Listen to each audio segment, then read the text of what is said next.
안녕하세요. 매일TV 시청자 여러분, 이민년 새해 복 많이 받으십시오. 모두가 호랑이의 기운을 받아서 어흥 할 수 있는 한 해가 되기를 기원합니다. 신년 새로운 첫 방송 시작하도록 하겠습니다.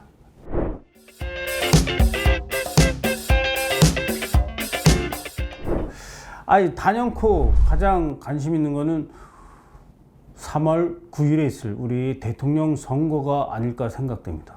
그래서 오늘은 20대 대통령 선거와 관련해서 여야 후보에 대한 여론조사의 동향과 그리고 유권자들의 향방에 대해서 살펴보고, 예전에 제가 말씀드렸던 한 3가지 포인트에 대해서 한번 다시 짚어보는 시간을 갖도록 하겠습니다.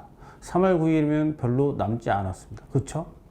최근 방송 3사 그리고 그 주요 매체 있죠. 조중동이라고 하는 매체, 그리고 기타 여러 매체들이 이재명 후보와 윤석열 후보에 대한 여론조사를 통해서 유권자의 지지 향방에 대한 것들을 발표했는데요. 가장 관심이 되는 부분은 대통령 후보로 이재명 후보와 윤석열 후보가 결정됐을 때의 여론조사, 상반된 여론조사가 발표됐다는 겁니다. 국민의힘 윤석열 후보가 지지율이 이재명 후보에 비해서 약 10%포인트에 근접하게 떨어지고 있다는 거죠. 상당한 국민의힘 야당의 후보로서는 극히 위험한 수준에 달했다고 할 수 있습니다. 자, 그럼 이런 요인들은 과연 어디에 있고, 이재명 후보와 윤석열 후보는 어떤 전략을 펼쳐야 20대 대통령 후보로서 이길 수 있는지 한번 살펴볼까 합니다. 지금 이재명 후보는 각종 악재에도 불구하고 대장동 개발 의혹이라든가 그리고 아들의 의혹에도 불구하고 거의 문재인 후보가 그 결선 투표에서 41% 정도의 득표율을 보이는 득표 여론조사를 보이고 있습니다. 우선 KBS, MBC, SBS가 신년 1월을 맞이해서 조사를 펼쳤는데, KBS의 조사 결과 39.3%, 윤석열 후보 27.3%, 격차는 한 12포인트 되죠. MBC 이재명 후보 38.5%, 윤석열 후보 28.4%, SBS 이재명 후보 34.9%, 윤석열 후보 26.0%, 8.9%포인트 차이죠. 이렇듯 윤석열 후보가 지난해는 이보다 이재명 후보를 앞섰었는데 거꾸로 역전이 된 상황입니다. 그리고 그 중앙일보와 그 동아일보의 여론조사도 마찬가지인데요.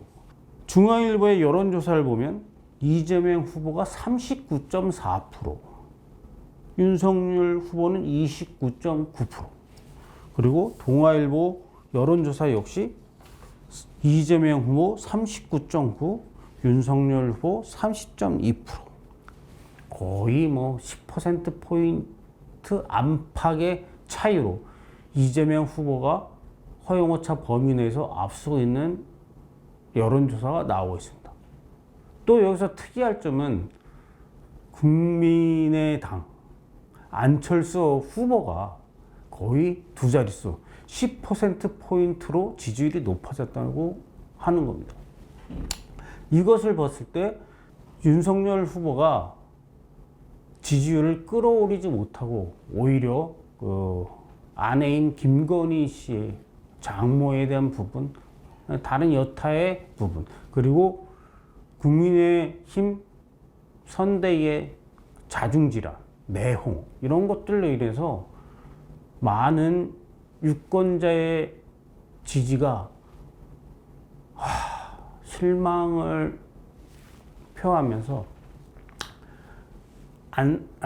안철수 후보로 많이 전향됐다고 할 수 있습니다. 제가 작년에 이야기했듯이 이번 20대 대통령 후보 선출에 있어서 유권자의 동향을 3가지로 살펴보자고 한 적이 있었는데요.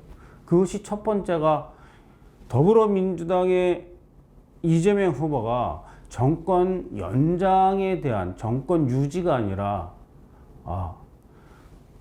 정치 교체로 하는 흐름을 만들어 갈 것인가. 같은 당이지만 문재인 지금의 대통령 후보의 권력을 다시금 새로운 권력으로 교체하는 것이다. 이런 설득력을 가져나갈 것인가에 대한 이야기를 한 적이 있었고요. 또 한편으로는 2030의 지지율이 어디로 갈 것인가. 예전에는 이재명 후보의 지지가 아니라 야당 후보에 대한 지지로 2030의 유권자들의 지지율이 높았는데 지금은 오히려 좀 역전된 상황입니다. 또 한편으로 그분의 2030에 대한 그 제1야당에 대한 지지가 제2당 국민의당 안철수 후보로 흘러갔기 때문에 단일화 문제가 곧 터질 거다. 이재명 후보는 지지율이 좀처럼 높아지지 않을 경우 심상정 후보, 정의당 후보와의 여권 단일화, 여권 단일화를 이뤄낼 것인지, 그리고 국민의힘 후보는 안철수 후보의 단일화를 어떻게 해나갈 것인지, 이것이 관심사라고 제가 말씀드린 적이 있습니다. 근데 그런 흐름으로 지금 흘러가고 있습니다. 우리가 지금 살펴볼 것이 역대 선거에 있어서 한 두 곳을 좀 짚어볼 필요가 있는데요. 왜냐하면 이명박 후보가 이후에 박근혜 대통령, 전 대통령이 당선될 시점에서는 마찬가지로 정권 교체의 흐름이 강했기 때문에 문재인 후보, 야당인 문재인 후보가 이길 수도 있지 않겠냐라는 여론조사가 나왔었죠. 근데 그때 당시 박근혜 전 대통령이 되는 것이 이명박 대통령의 정권 교체, 그러니까 같은 당이기 때문에 정권 교체는 아니고 정권 유지인데 박근혜 대통령으로의 이양이 한편에서는 정권 교체라는 느낌도 가졌다는 거죠. 같은 당이지만. 이것이 올해 펼쳐질 20대 대통령 선거에서도 이재명 후보가 더불어민주당의 문재인 대통령과 같은 당이지만 이런 흐름을 이어갈 수 있을지, 이게 좀 관건인 거죠. 왜냐하면 정권 교체의 지금의 흐름은 그래도 50%, 52%, 55%, 뭐 많은 건 60% 나오고 있기 때문인데, 정권 교체를 바라는 유권자가 굳이 야당 후보로의 정권 교체로 생각하는 게 아니라 정권이 아니라 정치 교체, 아니면 권력 교체도 하나의 교체라고 생각하면 이재명 후보가 정권 유지 차원에서 문재인 대통령을 위해서 더불어민주당의 대통령이 될 수도 있는 부분이 있다는 거죠. 특히 중요한 부분은 문재인 후보가 19대 대통령 선거 때 41%로 당선됐습니다. 41%. 그때는 그 야권의 홍준표 후보, 유승민 후보, 그리고 안철수 후보, 그리고 범여권이라고 하는 정의당의 심상정 후보가 이렇게 야권으로 나왔었는데 41%로 당선될 수 있었던 이유는 홍준표 후보 한 24%, 안철수 후보 거의 21%, 유승민 후보 5, 6%. 그러니까 3명만 단일화됐으면 사실은 41%를 얻은 문재인 대통령을 극복하고 대통령이 될 수 있었겠죠. 그러나 서로 그때 당시 박근혜 전 대통령 탄핵 이후에 바른미래당이 생기고 국민의당 안철수가 생기고, 그리고 계속적인 자유한국당이라고 이름을 바꿨는지 하여튼 홍준표 후보가 그 명맥을 이어오면서 각자 뛰다 보니까 문재인 대통령 후보가 사실상 저도 한 50 득표율이 50% 넘어서 압도적으로 당선될 줄 알았는데 결국 표를 까보니까 41%였습니다. 41%. 물론 2위하고 격차는 최다 격차였을 겁니다. 아마 588만 표 차이? 정동영 후보가 했던 뭐 520만 표, 그보다 더 뛰어난 표차를 얻었는데 득표율의 측면에서는 41%밖에 얻지를 못했던 거죠. 자, 그러면 올해 3월 9일에 대통령 선거에서 어떤 결과가 나타날지, 지금의 유권자에 흐르면 이재명 후보는 더불어민주당 문재인 후보가 19대 대통령 선거 때 얻었던 41%에 거의 육박하고 있습니다. 그걸 뛰어넘지 못할 거라고 저는 예상합니다. 근데 정권 교체를 하고자 하는 52%, 56% 정도의 유권자의 그런 흐름이 있음에도 불구하고 최근에 여론조사에서 국민의힘 윤석열 후보는 거의 30% 정도의 득표율밖에 얻지를 못하고 있습니다. 이것도 어려운 측면입니다. 근데 안철수 후보가 5, 6%의 지지율에 머물다가 최근 10%를 넘었습니다. 그러면 유권자들은 야당, 여기서는 야당에 이제 그 지지를 하는 유권자들을 보면 제가 볼 때는 분명하게 국민의힘 윤석열 후보와 국민의당 안철수 후보의 단일화를 요구할 것으로 보입니다. 왜냐하면 압도적으로 윤석열 후보가 지지율을 끌어내고 있지 못하기 때문이죠.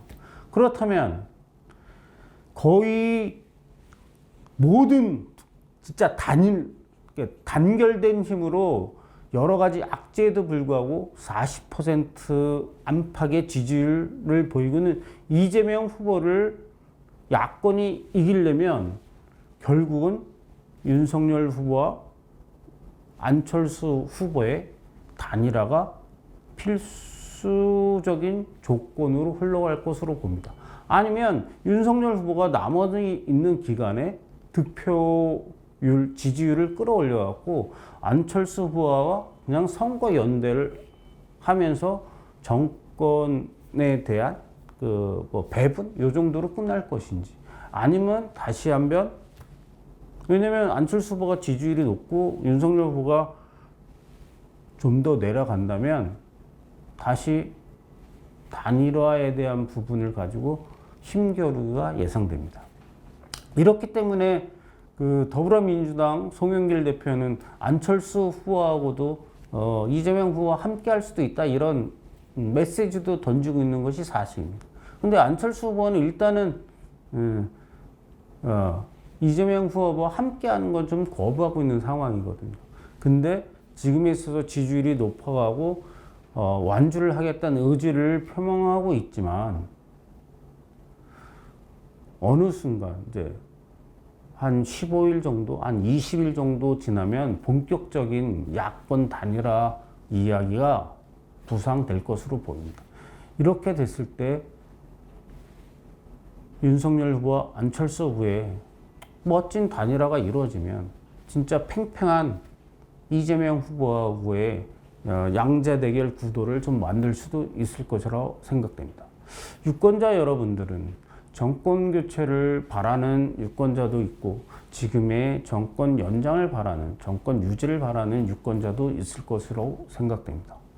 그렇지만 대한민국의 발전을 위해서, 대한민국의 대통령 후보자의 개인의 영달이 아니라 대한민국을 진짜 선진국의 대열에 올려놓고, 그리고 가장 커다란 문제일 수도 있는 우리 한반도의 통일, 이런 것들을 견인하면서 진짜로 선진국다운 대한민국을 만드는 그런 대통령 후보가 과연 누구일지, 이런 것들을 좀 관심 있어 하시면서 소중한 한 표 한 표를 행사하기를 S부장은 권유드리고, 그런 부분들에 있어서 나중에 손가락 잘랐다 이런 말씀 안 하시고 진짜 나의 생각을 최대한 고민해서 내가 바라는 대통령 후보에게 한 표를 행사했다는 이런 부분들이 있었으면 좋겠습니다. 이것이 S부장의 새해 이민년 호랑이 해 때 말씀드리는 첫 방송입니다. 오늘 방송이 좋으셨다면 꼭 구독 눌러주시고 주변에 있는 분들에게 한번 권유해 주시기 바랍니다. 감사합니다.